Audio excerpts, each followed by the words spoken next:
Remand, remand, remand. Kung hindi kayo nanood ng impeachment proceedings pero gusto nyo maging updated, this is the summary that you have to watch. Bago pa man makonvene ang impeachment court, gusto ni Senator Bato de la Rosa na ibasura ang impeachment complaint. Ang gist labag daw sa konstitusyon yung reklamo ng Kamara. Inulit niya lang basically yung mga argumento ni VP Sara sa Supreme Court. May separate video explainer kami dyan, panoorin nyo na lang. Sabi ni SP Chis Escudero, pag-usapan natin yan kapag na-convene na natin ang impeachment court. Kaya ang resulta, napaagan ng isang araw yung dapat ay pag-convene ng impeachment court from June 11 to June 10.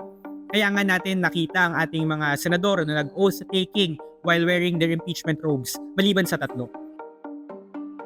Pagkatapos, inulit ni Bato yung kanyang motion to dismiss. Kaso reluctant ang kanyang mga kapwa senador na basta-basta magbasura ng impeachment articles na hindi man lang napapakinggan yung mga argumento ng prosecution at saka ng defense.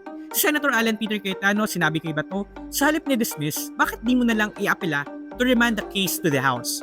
Pumayag si Bato kaya inamyendahan niya yung kanyang original motion. So ibinalik sa House para masatisfy ng Kamara yung dalawang hiling ng Senado.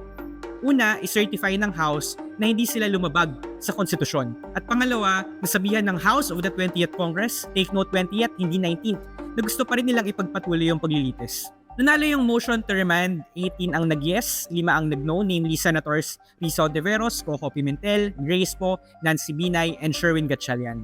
Ang worry ng minority bloc, hindi ba tantamount to termination yung ginawa ng Senate? Keso motion to dismiss o motion to remand, isa lang po yan. Remanding is a functional dismissal. Pero sabi ni Chis Escudero, hindi naman kasi mag-i-issue pa rin daw ng writ of summons kay VP Sara aka inutusan siyang sagutin yung mga paratang laban sa kanya. Ang malinaw dito so far, ang ginawa ng Senado ay essentially nagpapatagal lalo sa simula ng full trial na matagal nang hinihiling ng maraming grupo na simula na agad-agad. And it raises uncertainties kung magkakaroon ba ng paglilitis at all sa 20th Congress given na wala namang consensus kung pwede bang tumawid ang impeachment proceedings from one Congress to another. For more impeachment discussions, usap tayo sa Rappler Communities app.